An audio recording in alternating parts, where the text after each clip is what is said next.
এবার জবাব দেন, আমার ডান হাতে কিতাবটার নাম কি? আচ্ছা যান, সোজা সাপটা প্রশ্ন করেই ফেলি, দেখা যাক আপনারা কি উত্তর দেন। সংসদে আমরা কোরআন চাই কি চাই না? মুরব্বীরা খুব জোরে বলেছে, আমি আবার শুনতে চাই, সংসদে কোরআন যাক, আমরা চাই কি চাই না? ভূমিকায় একটা কথা বলতে চাই, সংসদে যদি এই কোরআনটা যায় তবে বাংলাদেশের লাভ কি হবে, জনগণের লাভ কি হবে? কয়েকটা পয়েন্ট বলছি, কান দিয়ে নয়, মন দিয়ে শুনবেন, কলিজা দিয়ে শুনবেন।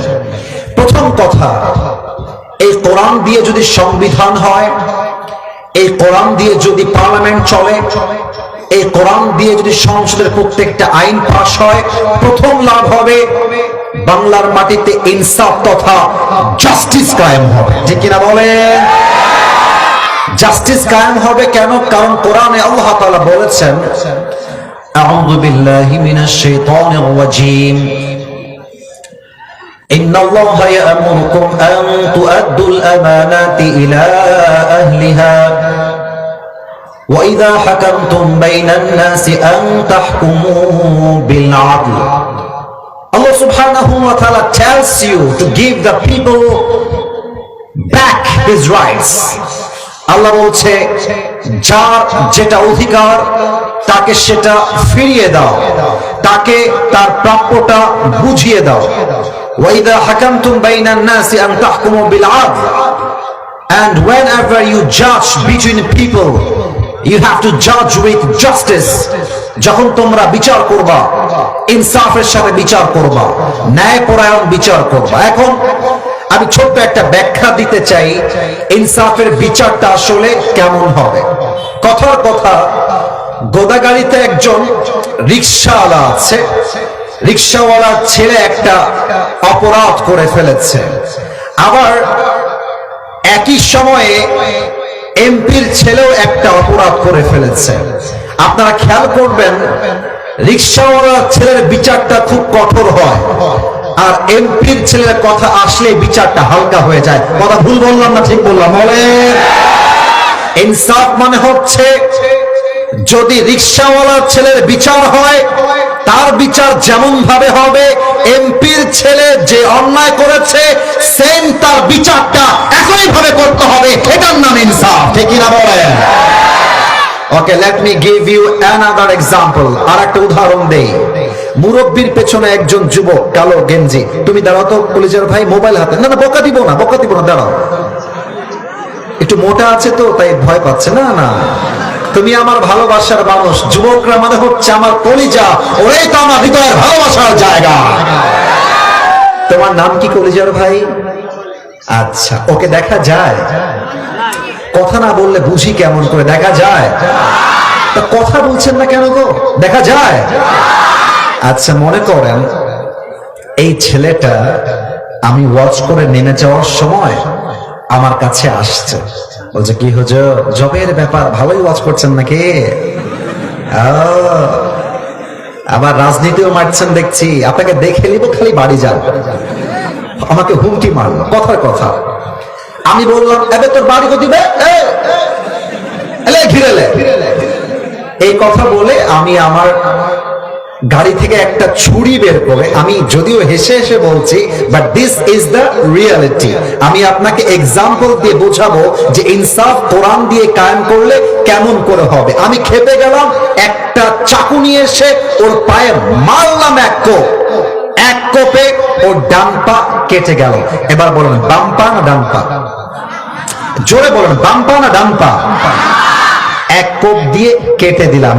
এই যুবক ভাইরা, গানের মজা নয়, দিল দিয়ে বুঝবা। আচ্ছা, এখন ছেলে পেলে আমাকে ধরেছে, আসিফ হুজুরকে ধর ধর ধর।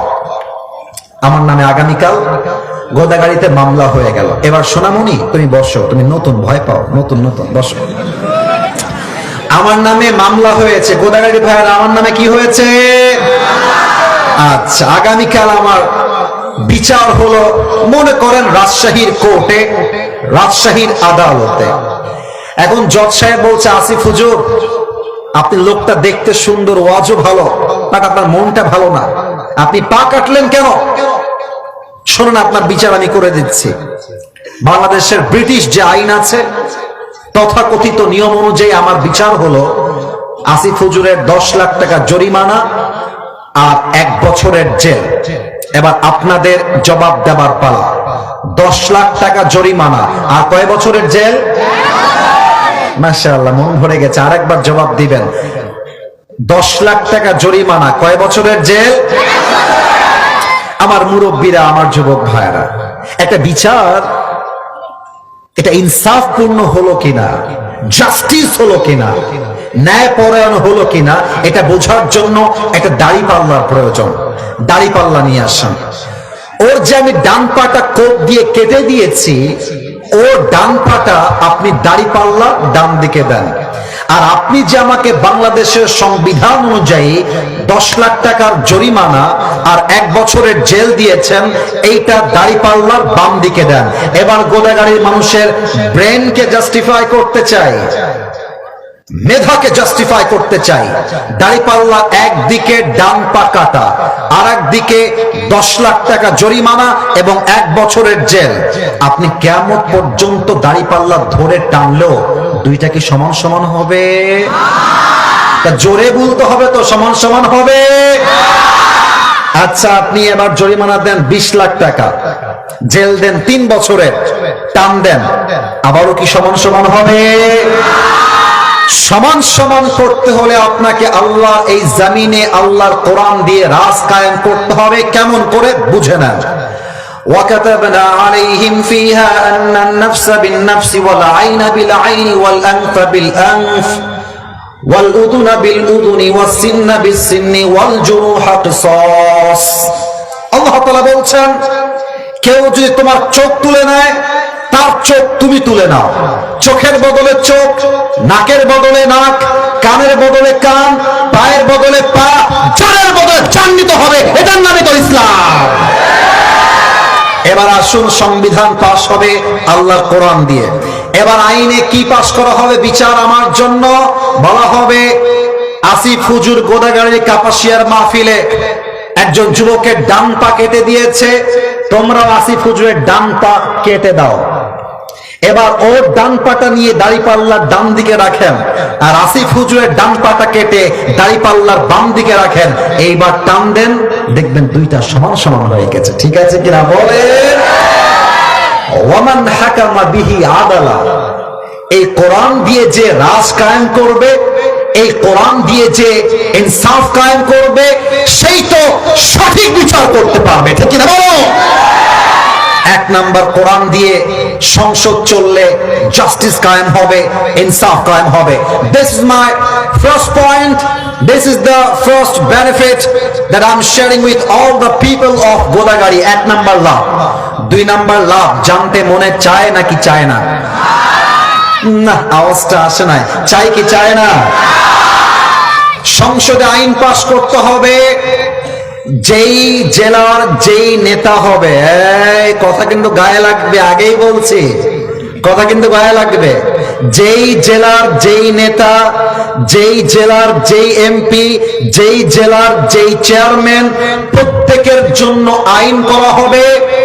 তুমি যেই টেন্ডার পাবা, তুমি যেই কাজ পাবা, তুমি যেই টাকা পাবা, কোথায় কয় টাকা ব্যয় করেছো, সঠিকভাবে ব্যয় করেছো কিনা, যখন তুমি ক্ষমতার চেয়ার ছাড়বা, প্রত্যেকটা পাই টু পাই হিসাব দিয়ে তোমার ক্ষমতার চেয়ার ছাড়তে হবে।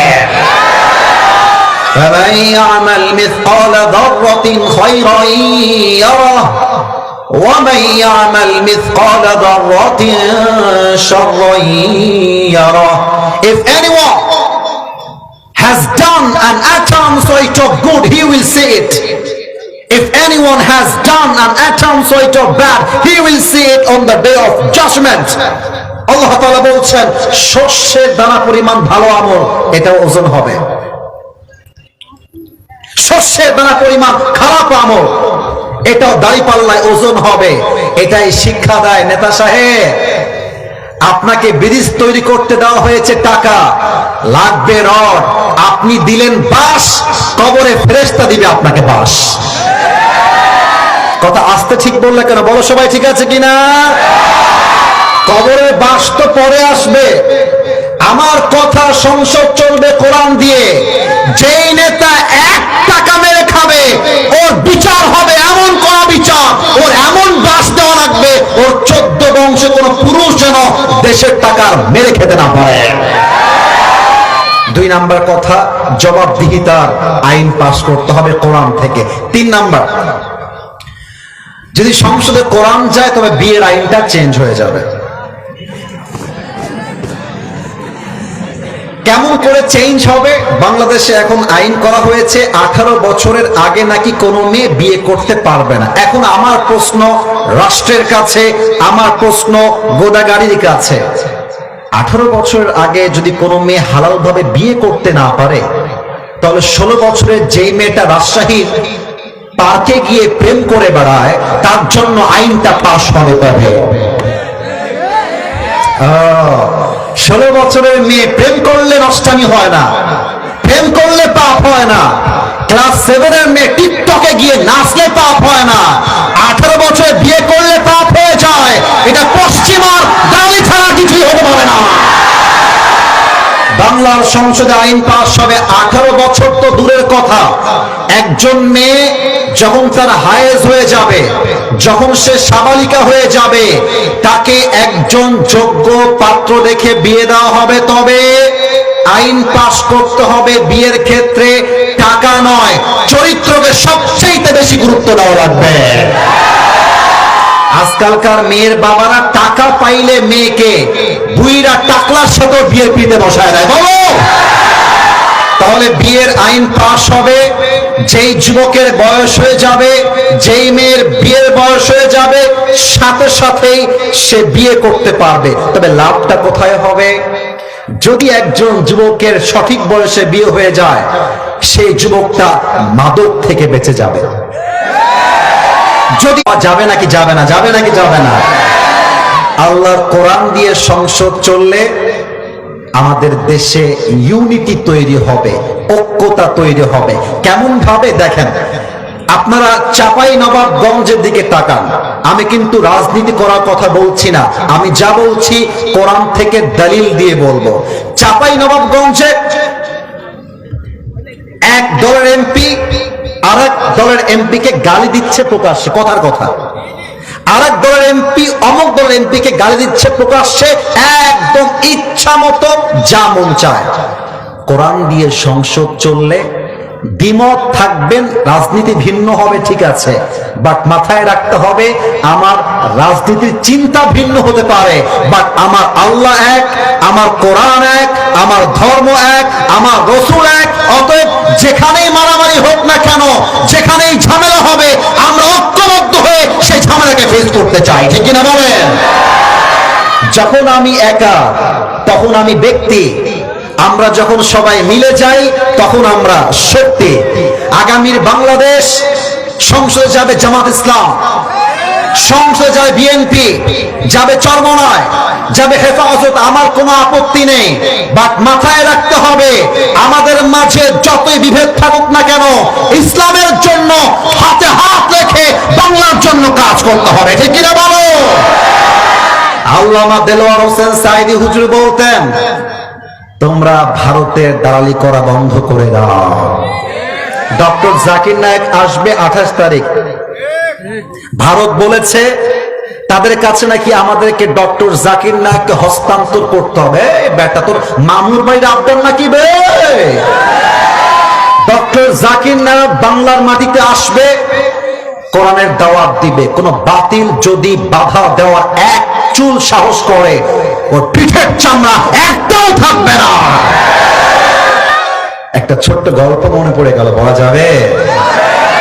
সিংহ, নেকড়ে, বাঘ আর শিয়াল মিলে 3টা শিকার করেছে, একটা খরগোশ, একটা হরিণ আর একটা গাভী। এবার সবার পালা, একটা খরগোশ, একটা হরিণ আর একটা গাভী। আর একটা নাম কি? এই কথা বলো, আর একটা নাম কি? গাভী। 3টা শিকার করেছে। এখন সিংহ বলছে, আমার বন্ধু নেকড়ে বাঘ, আমার বন্ধু শেয়াল, শোনো, আমার একটা নীতি আছে, আমি আবার ভাগটা না করলে খাইতে পারি না। তো বলছে, ও আচ্ছা মহারাজ, তাই হবে, ভাগই হবে। তো সিংহ বলছে, আমি দায়িত্ব দিলাম নেকড়ে বাঘ, নেকড়ে বাঘ তুই ভাগ কর, কার ভাগে কোনটা পড়বে। নেকড়ে বাঘ বলছে, মহারাজ এটা কোনো ভাগের বিষয়, আপনি হলেন মহারাজ, আপনি খাবেন গাভী, আমার চাইতে আপনি বড়, আপনার চাইতে আমি হালকা ছোট, আমি খাবো হরিণ, আর এই বেটা পাতি শিয়াল, বয়স কম সাইজও কম, এই বেটা খাবে খরগোশ। মহারাজ বলছে, বেয়াদব, এই ধরনের ফাউল বন্টন নীতি তোকে কে শিখাইছে? এক থাবা মারছে, নেকড়ে বাঘের কল্লা 40 হাত দূরে গিয়ে পড়ছে। এবার সিংহ বলছে, এই বেটা শিয়াল, এবার তুই ভাগ কর, এবার তোর পালা। তো শিয়াল বলছে, মহারাজ এটা কি আবার ভাগ করতে হয়? আপনি আমার মহারাজ, আপনি সকালের ব্রেকফাস্ট করবেন খরগোশ দিয়ে, আপনি দুপুরের লাঞ্চ করবেন হরিণ দিয়ে, আর রাতের বেলা আপনি ডিনার করবেন গাভী দিয়ে। মহারাজ তো মহা খুশি। এবে কি বে, তোকে এত সুন্দর ইনসাফ ভিত্তিক বন্টন নীতি কে শিখালো রে? এখন শিয়াল বলছে, মহারাজ একটু আগে যে কল্লা দিয়ে গেছে ওই আমাকে শিখাই দিয়ে গেছে। অতএব আগামীর বাংলাদেশকে ইসলামের বাংলাদেশ হওয়ার থেকে যারাই বাধা দিবেন তারা 5 আগস্ট থেকে শিক্ষা গ্রহণ করতে হবে। তারা তো মামুর বাড়ি দিল্লি পালাইতে পারছে, আগামীতে যারা কোরআনকে মানবে না, ইসলামকে মানবে না, তারা ভারত পালাবার সুযোগটা পর্যন্ত পাবে না। হাত তুলে বলো সবাই, ঠিক না? আল্লাহ যেন কবুল করে, পড়েন সবাই আমিন। আপনাদের বউ আছে কার কার? একটু হাত তোলেন তো। বউ আছে? বউ আছে, আচ্ছা, ওকে ওকে, হাত নামা। এবার কপাল পোড়া হতভাগা সিঙ্গেল কারা? তারা একটু হাত তোলো। সিঙ্গেল, ইন্না লিল্লাহ। বউ নাই? আহারে, আল্লাহ সবাইকে দিনদার নেককার বউ দিয়ে দিক, পড়েন সবাই আমিন। আমার ওয়াজ গোদাগাড়িতে ছিল, আমি বলেছিলাম শীতকালে যার বউ নাই তার জীবনে কিছুই নাই। যুবক ভাইরা বলো বলো বলো বলো। আমার কথা একটা, যুবকদের শীত দূর হবে কম্বল দিয়ে নয়, ল্যাপ দিয়ে নয়, একমাত্র বউ দিয়ে যুবকদের শীত দূর হবে, ঠিক কিনা বলো? আব্বা বলছে না রে, আব্বা বলছে না। আব্বা বলে নিজ পায়ে দাঁড়িয়ে বিয়ে করতে হবে। আব্বা যান, দাড়ি রাখলেই জান্নাতি হওয়া যায় না, টুপি পরলেই জান্নাতি হওয়া যায় না, তাহাজ্জুদ পড়লেই জান্নাতি হওয়া যায় না। আপনার ছেলের বিয়ের বয়স হওয়ার পরেও আপনি বিয়ে দিচ্ছেন না, এই কারণে আপনি জাহান্নামের বাসিন্দা হতে পারেন, ঠিক কিনা বলো? আল্লাহ যুবকদেরকে নেককার বউ দিয়ে দিক, পড়েন সবাই আমিন। আমরা 3টা তাকবীর দিয়ে মূল তাফসিরে ফিরে যাব। এটাও তাফসিরের পার্ট ছিল, বাট এটা ভূমিকার কথা। প্রথম তাকবীর দিবেন আমার প্রিয় বিবাহিত ভাইরা, দ্বিতীয় তাকবীর দিবেন আমার প্রিয় সিঙ্গেল ভাইরা। দেখা যাক কার গায়ের জোর কত বেশি। বিবাহিত ভাইরা একটু কাশি দেন আমার সাথে। আচ্ছা, সিঙ্গেলরা কিপ কোয়াইট, কিপ সাইলেন্ট। বিবাহিত ভাইরা, বিবাহিত ভাইরা লিল্লাহি তাকবীর। আচ্ছা, মোটামুটি চলে, খারাপ না। আপনারা আমার পক্ষ থেকে নাম্বার পেয়েছেন 70। এবার আমার সিঙ্গেলদের পালা। সিঙ্গেলরা তোমরা কি হেরে যাবা? তোমরা একটা কাশি মারো। দেখা যাক কারা জিতে আজকের এই মাহফিলে। বিবাহিত ভাইরা কিপ কোয়াইট, কিপ সাইলেন্ট। আমার সিঙ্গেল ভাইদের পালা। সিঙ্গেলরা তাকবীর দাও, নারে তাকবীর। বিবাহিত ভাইরা আমাকে মাফ করে দিবেন। আজকের মাহফিলে আমার যুবক ভাইরা 90 নাম্বার বেশি পেয়ে পাস করেছে, ঠিক কিনা বলে? এবার আর কোনো ভাগাভাগি নেই। লাস্ট স্লোগান দিব এমন জোরে যে আমি স্টেজ ভেঙে উল্টে নিচের দিকে পড়ে যাব। দেখা যাক কাশিটা আপনারা কেমন জোরে দেন। সবাই কাশি মারেন। দেখা যাক গোদাগাড়ির সাউন্ডটা ইতিহাস করতে পারে কিনা। কথায় আছে, শেষ ভালো যার সব ভালো তার। তো আজকের হিসাব অনুযায়ী গোদাগাড়িতে আমার শেষ মাহফিল। আবার কবে দেখা হবে এটা তো আমি জানি না। আমি দেখতে চাই গোদাগাড়ির সাউন্ডের মানুষ, গোদাগাড়ির মানুষের সাউন্ড আসলে কেমন। সবাই রেডি হয়ে যান, হাতটা মুষ্টিবদ্ধ করেন, জাস্ট ফলো মি, আমাকে দেখেন। এইভাবে হাতটা মুষ্টিবদ্ধ করবেন, আমি বলবো লিল্লাহি তাকবীর, আপনারা বলবেন আল্লাহু আকবার। দেখা যাক সাউন্ড কেমন আসে। ক্যামেরাম্যান রেকর্ড করছে, পুরো দেশ দেখবে। নারে তাকবীর, নারে তাকবীর। আল কোরআনের আলো, আল হাদিসের আলো, কোরআন হাদিস যেখানে, আলেম ওলামা যেখানে, গোদাগাড়িবাসী যেখানে, আল্লাহ যেন কবুল করে, পড়ে সবাই আমিন। আমার গোদাগাড়ির ভাইরা, আজকে কোরআন থেকে তাফসীরের মূল বিষয় বলতে চাই এক বাক্যে, and then you have to repeat after me। আমি বলবো এদিকে সাউন্ড বেশি, ওইদিকে কম। I'm so sorry, maybe I have my ear problem, আমার কানে সমস্যা। আরেকবার ট্রাই করা যাক। বান্দা ও আল্লাহ, একটু জোরে চাই, 80 ভাগ আসছে, 100 ভাগ চাই। বান্দা ও আল্লাহ। 3 বার কেন বলাইলাম? যাতে করে ওয়াজটা জাস্ট কান দিয়ে ঢুকে কান দিয়ে বের না হয়ে যায়। আজকের ওয়াজটা কান দিয়ে শুনে কান দিয়ে বের হবে না, আজকের ওয়াজটা কলিজায় লিখে নিয়ে বাসায় যেতে হবে, ঠিক কিনা বলো? বলেন তো সবাই, আমরা এক সত্তার বান্দা। বলেন তো আমাদের রব একজন, তিনি কে? আল্লাহ আমার রব। একটু বলেন না, আল্লাহ আমার রব। দমে দমে তনু মনে তারি অনুভব, তোমার দুনিয়াতে আমি যেদিকে তাকাই, অথই নিয়ামতে ডুবে আছি সবাই। পাখপাখালির কণ্ঠে শুনি তাসবিহ করো রব, তাসবিহ করো রব। আল্লাহ আমার রব, এই রবই আমার সব। বলেন সবাই, রব কে? আল্লাহ তাআলা বলছেন, ইয়া আইয়ুহান নাসু উবুদু রাব্বাকুমুল্লাযী খালাকাকুম ওয়াল্লাযীনা মিন ক্বাবলিকুম লাআল্লাকুম তাত্তাকুন। O the mankind, worship your Lord who has created you and those before you, so that you become the righteous person in this world. আল্লাহ তাআলা বলছেন, হে আমার মানুষেরা, হে আমার বান্দারা, তোমরা আমার ইবাদত করো, কারণ আমি হচ্ছি সেই রব যে তোমাকেও সৃষ্টি করেছে, তোমার পূর্বের সবাইকে তিনি সৃষ্টি করেছেন। এবং তোমরা যদি রবের ইবাদত করতে পারো, তোমাদের হৃদয়ে তাকওয়া ঢুকাই দিবে একজন, তিনি কে? আচ্ছা, আমরা আজকের তাফসীরটা 3 ভাগে শুনতে চাই। বলেন সবাই, কয় ভাগ? ওয়াজে আমরা প্রবেশ করছি গভীর ভাবে। আমার গোদাগাড়ি ভাইরা, আমার ডান হাত দেখবেন। আরেকবার বলছি, 3 ভাগ। বলেন সবাই, কয় ভাগ? 1 নাম্বার টপিক হলো, আমরা আল্লাহর বান্দা কেন? আমরা মুক্তির বান্দা হলাম না কেন? আমরা পাথর পূজারী হলাম না কেন?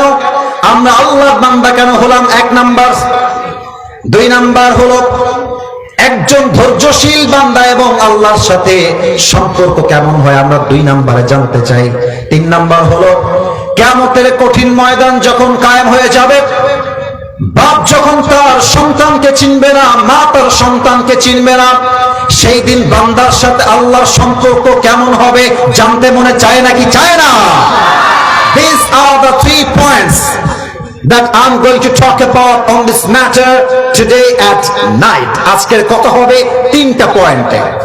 প্রথম পয়েন্টে চলে আসি আমরা। আল্লাহরই তোর বিয়ে হবে না, এই বেটা, এই তোর বিয়ে হবে না, বসো। আরে বসে দাও তো, বসে দাও, খবরদার।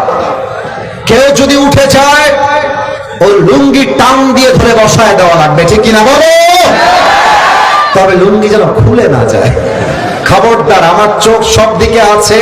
প্রিয় ভাইয়েরা, আগামীতে আপনারা আমাকে পাবেন না, এতটুকু ড্যাম শিওর থাকেন, আমার হয়তো আশা হবে না। সো আজকের কথা কলিজা দিয়ে শুনে যান। বলেন তো সবাই, বাংলাদেশের রাজধানীর নাম কি? গোদাগাড়ির সাউন্ড হয় নাই, আরেকবার নাম কি?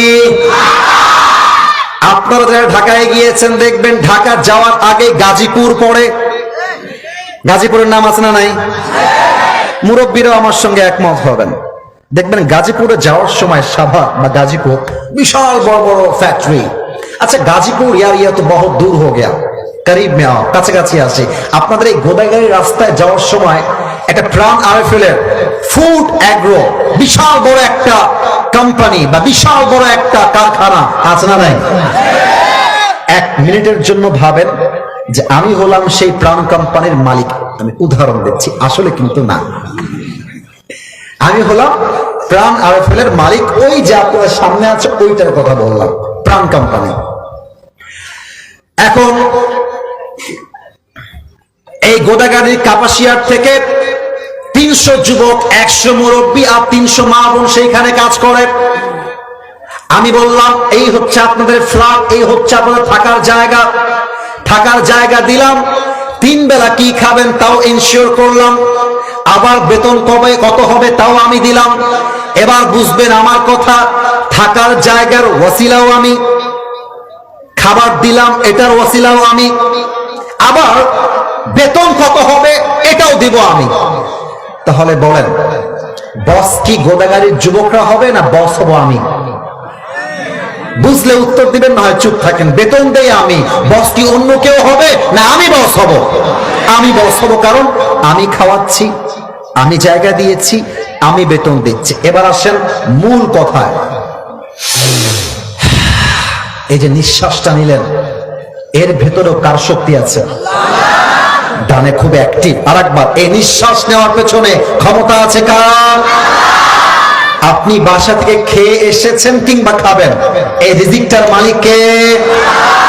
আপনি অসুস্থ হলে আপনাকে শেফা দেয় কে? আপনার 2 চোখ দিয়েছে কে? আপনার এই মুষ্টিবদ্ধ হাত দিয়েছে কে? আল্লাহ বলছে বান্দা আমি খাওয়াই, আমি পড়াই, আমি রিজিকের মালিক, আমি তোর হায়াতের মালিক। অতএব তোর মাথা যদি নত করতে হয় মূর্তির সামনে নয়, পাথরের সামনে নয়, মাজারের সামনে নয়, তোর মাথা নত হবে এক সত্তার সামনে। তিনি কে? যেহেতু আল্লাহ খাওয়ায়, আল্লাহ পড়ায়, আল্লাহ রিজিকের মালিক, অতএব আমার মাথা কোনো বাবার সামনে নয়, মূর্তির সামনে নয়, পাথরের সামনে নয়, আমার মাথা একমাত্র রবের সেজদায় নত হবে। পৃথিবীর কোন মাখলুকের সামনে আমার মাথা নত হবে না। ঠিক কি না বলো? That's why we are the worshipper of Allah subhanahu wa ta'ala. যেহেতু আল্লাহ সব করেছেন, সেহেতু আল্লাহ আমাদের রব, আমরা হলাম আল্লাহর বান্দা। 2 নাম্বার ছিল, 2 নাম্বারটা সবচেয়ে সেনসিটিভ, সবচেয়ে গুরুত্বপূর্ণ।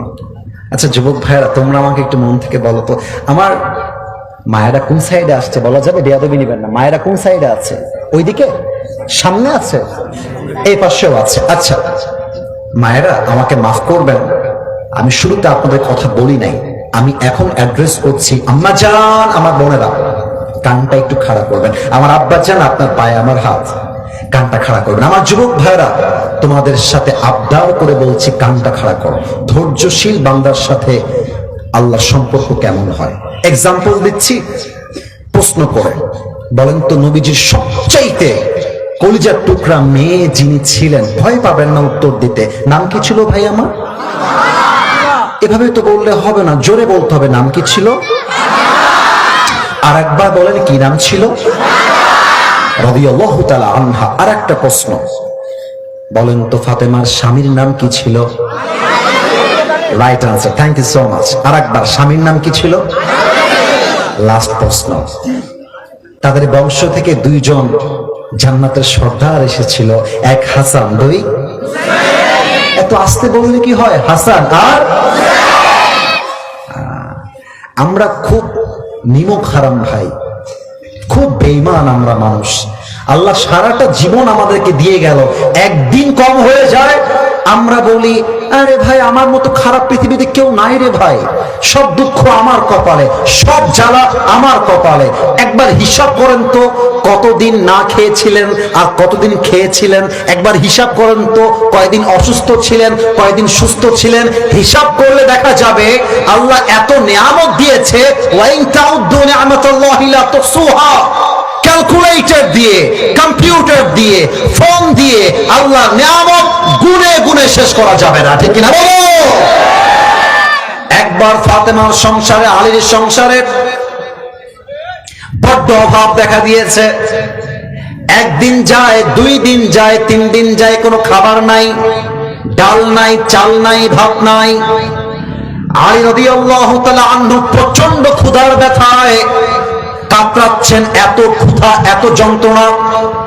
এবার ফাতেমাকে ডাক দিয়ে বলছে, বউ আমার একটা আবদার করতে চাই, নবীর কাছে তুমি যাও, ডাক দিয়ে বলো, ইয়া রাসূলুল্লাহ, ইয়া হাবিবাল্লাহ, আতিনি শাইআন, আমরা 3 দিন যাবত ক্ষুধার্ত বসে আছি, আমাদেরকে আপনি সামান্য খাবার হলেও দান করেন। একজন বউ সবার কথা ফেলতে পারে, স্বামীর আবদার ফেলতে পারে না। বাংলাদেশের কথা ভিন্ন। বাংলাদেশে বেশিরভাগ সংসারে স্বামীর কথার দাম নাই, বউয়ের কথায় মানুষ কান ধরে বস করে। আসতে বললে ওয়াজ হবে না, জোরে বলেন। আর মেয়ে মানুষের আবেগের শেষ নাই। আপনি আপনার বউকে একদিন ঘুরতে নিয়ে যাবেন না, সারা জীবন ঘুরাইছেন, একদিন মিস গেছে, বলবে তোমাকে বিয়ে করে আমার জীবনটাই বরবাদ হয়ে গেছে, ঠিক কিনা বলো? ফাতেমাকে দেখেন ধৈর্য কাকে বলে, রসুলের দরবারে আসছে। আচ্ছা, আপনাদের গোদাগাড়ি আর এদিকে নওগাঁ পোরশা, দেখবেন অনেকের বাড়ি আছে, মাটির বাড়ি আছে না? আপনারা কথা না বললে ওয়াজ হবে না, আছে না? বলেন বলেন। তো খেয়াল করেন, মাটির বাড়িতে একটা বড় উঠান থাকে। উঠান তো বোঝেন নাকি? উঠান। আচ্ছা, এখানে বুঝাই দেই, এইটা আমার বাসা, আর এই যে বাসটা দেওয়া আছে এইটা আমার উঠান। তো হাদিসে আসছে, ফাতেমা যখনই নবীর বাসায় আসতো, ফাতেমা গেট নক যখনই করত, নবীজি বুঝে ফেলতেন আমার কলিজার টুকরা মেয়ে ফাতেমা আমার ঘরে ফিরে এসেছে। সুবহানাল্লাহ পড়বেন না? ফাতেমা ঘরে গিয়ে ঠক ঠক ঠক আওয়াজ দিয়েছে, নবীজি দৌড় দিয়ে আসছেন। আচ্ছা, আমি একটু অভিনয় করব এখন হাদিসটা বোঝাবার জন্য। আমি হলাম বাবা, আমার মেয়ে আমার বাসায় আসছে, this is the door of my house, এটা হচ্ছে আমার গেট। আমি খাটে বসে আছি, আর জাস্ট শুনলাম আমার মেয়ে আসছে, নবীজি নিজে দৌড় দিয়ে গেছে, গেট খুলেছে, ফাতেমার হাত নিয়েছে, চুমু খেয়েছে, নিজে ফাতেমার হাত ধরে নিয়ে এসে খাটে ফাতেমাকে আগে বসিয়েছে, তারপরে নবীজি নিজে বসেছে। এটার নামই নবীর আদর্শ। সুবহানাল্লাহ সবাই। ফাতেমার চেহারা দেখে বুঝে গিয়েছে ফাতেমা কয়েকদিন যাবত ক্ষুধার্ত হয়ে আছে। তবুও নবীজি বলছে, আম্মা জান, তোমার কি দরকার, তুমি আমাকে জাস্ট একবার বলো। এবার ফাতেমা রাদিয়াল্লাহু তাআলা আনহা ডাক দিয়ে বলছে, ইয়া রাসূলুল্লাহ, ইয়া হাবিবাল্লাহ, আতিনি শাইআন, কিছু খাবার দান করেন। কয়েকদিন যাবত ক্ষুধার্ত, আলীও ক্ষুধার্ত, আমিও ক্ষুধার্ত। নবীজি বুঝে গেছেন অবস্থা খুব সিরিয়াস, কিন্তু নবীজি এবার ধৈর্যের পরীক্ষা নিচ্ছেন। নবীজি বলছে, ফাতেমা, আম্মা জান, টেনশন নাই, তোমার জন্য আমি তোমার আব্বা আছি তো। তবে আম্মা জান, তোমাকে আমি 2টা অপশন দিব। এক, তোমার জন্য 5টা বকরি দিতে চাই, অথবা 5 শব্দের দোয়া দিতে চাই। আম্মা জান, তুমি কি বকরি নিবা নাকি 5 শব্দের দোয়া নিবা? ফাতেমা বুঝে গিয়েছে আমার আব্বা জান আমার ধৈর্যের পরীক্ষা নিচ্ছেন, আমি হেরে গেলে চলবে না। ফাতেমা রাদিয়াল্লাহু তাআলা আনহা ডাক দিয়ে বলছেন, ইয়া রাসূলুল্লাহ, ইয়া হাবিবাল্লাহ, আমার 5টা বকরির কোনো দরকার নেই, আপনি আমাকে 5টা দোয়া শিখাই দিলেই আমি ফাতেমা খুশি হয়ে যাব। কোন সময়? সুবহানাল্লাহ। এই 5 শব্দের দোয়াটা কি আমরা করতে চাই না? আমরা জানতে চাই না? এই 5 শব্দের দোয়া অভাবে যে পড়বে, আল্লাহ নিজ দায়িত্বে তার সমস্ত অভাবকে দূর করে দিয়ে তাকে ধনী বানায় দিবে, তাই সামর্থ্যবান বানায় দিবে। সুবহানাল্লাহ পড়েন। গোদাগাড়ির বাইরে একটা কাশি মারেন, পড়েন সবাই ঠান্ডা মাথায়, ইয়া আউয়ালুল আউয়ালিন। সামনে আওয়াজ এসেছে, ডানে আসে নাই, বামেও আসে নাই। সবাইকে বলবো, আবার রেডি হন। ইয়া আউয়ালুল আউয়ালিন, ইয়া আখিরুল আখিরিন, ইয়া দাল কুওয়াতিল মাতিন, ইয়া রাহিমাল মাসাকিন, লাস্ট শব্দ সবচেয়ে সহজ, it's a very easy word, সবচেয়ে সহজ। দেখা যাক এবার গায়ের জোর আসে কিনা। পড়েন সবাই, ইয়া আরহামুর রাহিমিন। এই 5 শব্দ শিখাই দিয়ে বলছে ফাতেমা যাও বাসায় যাও। এবার ফাতেমা বাসায় আসছে, কিন্তু মনে আছে কিনা জানি না, আলী রাদিয়াল্লাহু তাআলা আনহু খাবার অপেক্ষায় আছে। তো দেখছে ফাতেমা বাসায় ফিরে আসছে, but her hands are totally empty, হাতে কিছু নাই, পুরো হাতটাই ফাঁকা। আলীর মাথা গরম হয়ে গেছে। আরে ভাই, পেট ঠান্ডা মাথা ঠান্ডা, পেট গরম মাথাও গরম, ঠিক না বলো? আলী বলছে ফাতেমা তোমার হাতে পিচ্ছে, তোর মুসলমান দিদি বলে, তোর মুসলমান দিদি বসো বসো। কি দুষ্টু হয়ে অকল টেনশন নিয়ে কোথায় যাচ্ছ তুমি? তোর বাড়ি কোথায়? খবরদার, ওয়াজ চলবে যতক্ষণ আমরা থাকবো ততক্ষণ, ঠিক কিনা বলো? ফাতেমা তোমার হাত খালি কেন? হাতে খাবার কোথায়? আইনা তোয়া, ওয়্যার ইজ দ্য ফুড? খাবার কোথায়? ফাতেমা ডাক দিয়ে বলছে ভালো করে খেয়াল করো, আমি আল্লাহর রাসূলের কাছে দুনিয়া চাওয়ার জন্য গিয়েছিলাম, বাট আমার নবী আমাকে দুনিয়া দেয় নাই, 2 হাত ভর্তি আখিরাত দিয়ে আমাকে বাসায় ফিরাই দিয়েছে। সুবহানাল্লাহ করবেন না তো সবাই? আলী বলছে এত আবেগী কথা দিয়ে কাজ হবে না, এবার আমি জামাই যাব আমার শ্বশুরের কাছে। এবার জামাই আসছে শ্বশুরের কাছে। যুবকদের একটা কথা বলেই ফেলি, আচ্ছা তোমরা মেয়ে মানুষ পছন্দ হইলে রাস্তাঘাটে লুচ্চামি করো কেন? পেছন পেছন ঘোরো কেন? এই ফাতেমার জীবন থেকে শিক্ষা নাও, আলীর জীবন থেকে শিক্ষা নাও। আরে আলীর ফাতেমাকে পছন্দ হয়েছে, ফাতেমার পেছনে লাইন নয়, সোজা গিয়ে নবীকে প্রস্তাব দিয়েছে আপনার মেয়েকে দিবেন কিনা তাই বলেন, ঠিক কিনা বলো?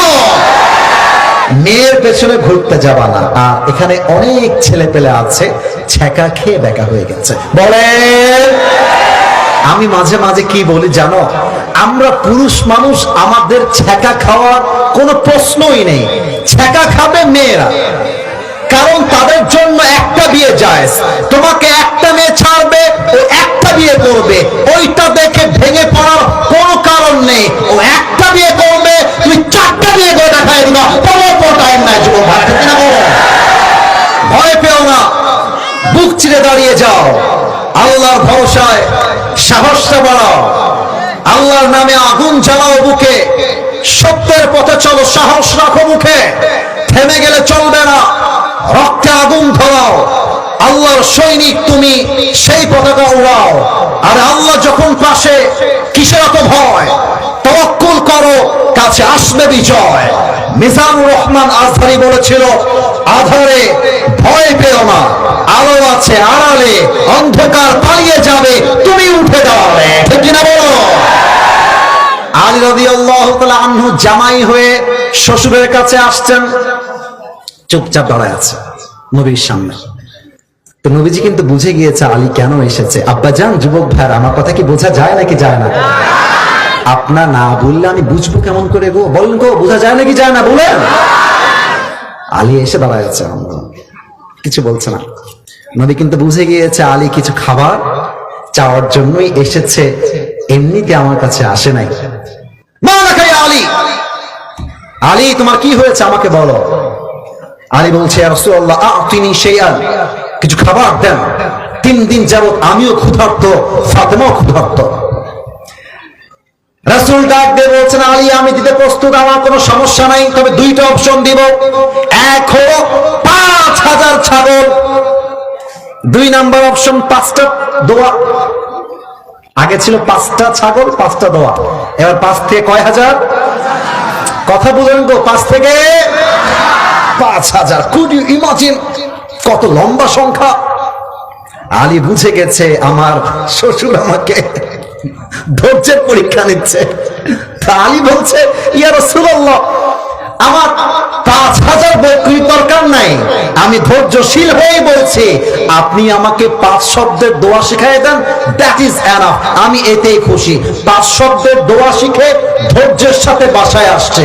আলীও 5 শব্দের দোয়া, ফাতেমাও 5 শব্দের দোয়া। হাদিসে আসছে তাদের ধৈর্যের বিনিময়ে, দোয়ার বিনিময়ে আল্লাহ ঘরে এত রিজিক দিয়েছে, এত খাবার দিয়েছে। আলী বলছে, আল্লাহ যা দিয়েছো এর চাইতে চাওয়ার মতো আমার কাছে আর কিছু বাকি নেই। সুবহানাল্লাহ। ধৈর্য ধারণ করবা তুমি, দেওয়ার কাজ আল্লাহ। আচ্ছা, আপনারা আল্লামা ইকবাল পাকিস্তানের একজন ফেমাস শায়ের, তিনি একটা কবিতা লিখেছেন উর্দুতে, যেটা এই আয়াতের সাথে রিলেট করে, সবরের সাথে রিলেট করে। আমি উর্দু কবিতা বলছি মানেই যে আমি উর্দু বলার জন্য আসছি তা নয়, বরং আমার বিশ্বাস যুবকরা এত আপডেটেড, ওরা ইংরেজিও বোঝে, ওরা বাংলাও বোঝে, ওরা উর্দুও বোঝে, ওরা আবার হিন্দি ভাষাও বোঝে। বলো ঠিক আছে কিনা বলো। আল্লামা ইকবাল লিখেছেন, अल्लाह कभी ऐसा बोझ नहीं डालता जो तुमसे कभी संभाला ना जाए, तुम्हें बस टूटना नहीं है, क्योंकि तुम्हारी रब को तुम्हारी ताकत पर पूरा यकीन है। कभी तन्हा लगे तो याद रखना कि रब तुम्हारे करीब है, और यह भी याद रखना कि हर रात के बाद दिन की रोशनी जरूर आती है। बस सबर का दामन थाम के रखो। I repeat again, बस सबर का दामन थाम के रखो, यही तुम्हारी सबसे बड़ी ताकत है। और याद रखना, जो आज टूटा है वो कल तुम्हारे लिए रहमत की वजह जरूर बनेगा इंशाअल्लाह। है कि ना बोलो। উনি বলছেন, বিপদে আপদে ধৈর্যহীন হয়ে যেও না, ভেঙে পড়ো না, আল্লাহর উপর তাওয়াক্কুল রাখো, ভরসা রাখো। তোমাকে বিজয়ী হিসেবে কবুল করে নেবে একজন, তিনি কে? এবার সবাই 2 হাত তোলেন, সবাই 2 হাত, কেউ যেন বাদ না যায়। একটু কাশি দেন হাত তুলে উপরে রেখে। কই যাও, বসো, একটু পরে দোয়া হবে। হাত তুলেন, সবাই হাত তুলেন। আচ্ছা, একটু কাশি দেন। আমাকে ওয়াদা বলেন সবাই, হুজুর। আচ্ছা, আমার টাইম দেওয়া ছিল, বুলবুল ভাই জানে, সবাই জানে, 1 ঘন্টা পার হয়ে গেছে। তবে সব জায়গায় নিয়ম কানুন দিয়ে নয়, মাঝে মাঝে ভালোবাসা দিয়েও তো হিসাব করতে হয়, ঠিক কিনা বলো বলো বলো। আমাকে ওয়াদা দেন, বলো সবাই, হুজুর। আচ্ছা বাদ দেন, আসিফ হুজুর। আপনাকে না, আওয়াজ পাচ্ছি না, বলেন না আপনাকে। ওয়াদা দিলাম, আমরা গোদাগাড়ির সন্তান, দোয়া না করে কেউ বাসায় ফিরে। এবার 2 হাত দেখেন আমার, আমি যেমন ভাবে বলবো, you just have to follow my 2 hands. আমি যেমন ভাবে বলবো আপনিও তেমন ভাবে বলবেন। বলেন সবাই, যাব না। আরেকবার, যাব না। বলেন সবাই, ইনশাআল্লাহ। হাদিসে আসছে, লা ঈমান আলা লিমান লা আমান আলা, যার কথা ঠিক নাই তার ঈমানের ঠিক নাই, ঠিক না বলো। এখন কেউ যদি উঠে যায়, ওয়াদা ভেঙে যাবে। আমি জাস্ট 10টা মিনিট সময় চেয়ে নিলাম, সবাই তাকবীর দেন, নারে তাকবীর। কিয়ামতের কঠিন ময়দানে বান্দার সাথে আল্লাহর সম্পর্ক কেমন হবে, জাস্ট একটা আয়াত বলতে চাই। فَأَمَّا مَنْ ثَقُلَتْ مَوَازِينُهُ فَهُوَ فِي عِيشَةٍ رَاضِيَةٍ। কথা কে বলে? কথা না, কথা হবে না। না না না ভাই, ধমক না, ওরা যুবক, ওদেরকে ধমক দেওয়া যাবে না। ওদেরকে সকল বুঝার হতে হবে। ওরা চাইলে কনসার্ট করতে পারতো, মমতা আজকে গান করতে পারতো। ওরা তাফসীর মাহফিল আয়োজন করে প্রমাণ করেছে আগামী বাংলাদেশ হবে ইসলামের বাংলাদেশ। ওদেরকে ধমক দেওয়া যাবে না, বাট আবদার করা যায়। আওয়াজ যেন আমরা না করি, চুপ থাকবেন। فَأَمَّا مَنْ ثَقُلَتْ مَوَازِينُهُ فَهُوَ فِي عِيشَةٍ رَاضِيَةٍ। গোদাগাড়ির ভাইরা উত্তর দেন, উত্তর দেন, মাইন্ডসেট ফ্রি করেন। 1 2 3, এবার উত্তর দেন তো। বলেন তো সবাই, জান্নাতে যাওয়ার জন্য 100 আমলে কত আমল পেলে জান্নাত পাওয়া যাবে? 51 কে বলেছে? 51 right answer, that is the right answer. 100তে 100 নয়। আর আল্লাহ দয়া দেখেন না মিয়া আপনার, 100তে 51 কেমন ভাবে? Let me act with you, অভিনয় করছি। আল্লাহ বলবে এই আসিফ হুজুরের আমলনামা ওজন দে, বুলবুল ভাইয়ের আমলনামা ওজন দে, আমাদের হুজুর বলবে ওর আমলনামা ওজন দে, ওজন দেওয়া হবে। ডান আমল বাম আমল, আর রিপিট এগেন, আবার বলছি, ডান আমল বাম আমল, ডান আমল বাম আমল। আল্লাহ বলবে দুইটাই ওজন দাও। এবার আমার দুই হাত দেখবেন, এটা আমার ডান, এটা আমার বাম।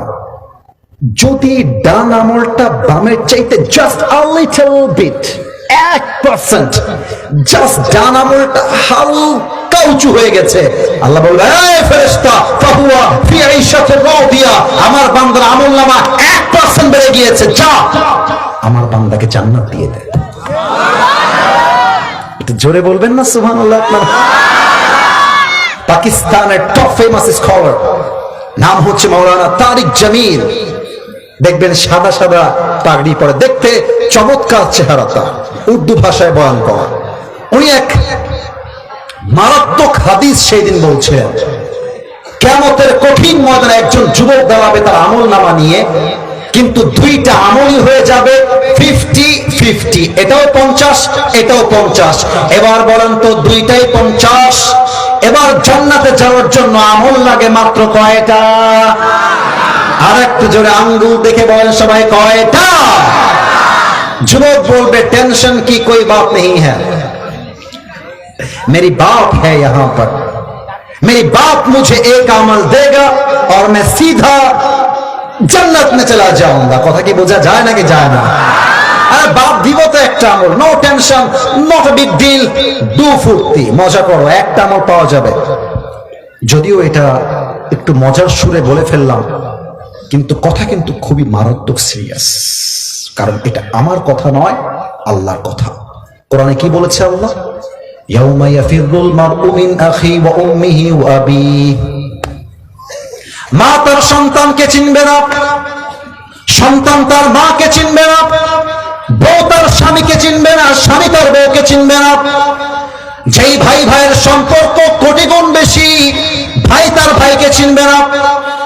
ওই যুবক তার বাবার কাছে এসে বলবে, আব্বা জান, जन्नत में जाने के लिए मुझे बस एक अमल की जरूरत है, अगर आप मुझे एक अमल देंगे तो मैं सीधा जन्नत में चला जाऊंगा। अब्बा डाक दे बोलबे, ताई ना कि के तुम्हारा बाप? कौन है तुम्हारी बाप? मैं तुम्हारी बाप नहीं हूं। अरे मेरी तो बीवी नहीं था, बेटा कहां से आएगा? ए के तुम्हारा बाप? बेर हो। হাসবেন না, আমি হাসি কথা বলি নাই, হাসি খোরাক দিই নাই। বাপ বলবে, আমার তো বউ ছিল না, সন্তান কই থেকে আসলো? বের হও। যুবকটা শক হয়ে যায়, একটা আমলের জন্য বাপ চিনছে না, उसका दिमाग काम नहीं करेगा। আরে ব্যাপারটা কি? একটা আমলের জন্য বাপ চিনছে না? আচ্ছা বাপ, বাপের চিন্তা বাদ, মায়ের কাছে চাই, আমার মা আমাকে ফিরাই দেবে না। আম্মা জান, एक अमल चाहिए मुझे जन्नत में जाने के लिए। মা বলবে, कौन है तुम्हारी माँ? কে তোমার মা? আরে আমার তো স্বামীই ছিল না দুনিয়ার মাটিতে, সন্তান আসবে কই থেকে? গেট আউট, ও খুরুজ, বের হয়ে যাও।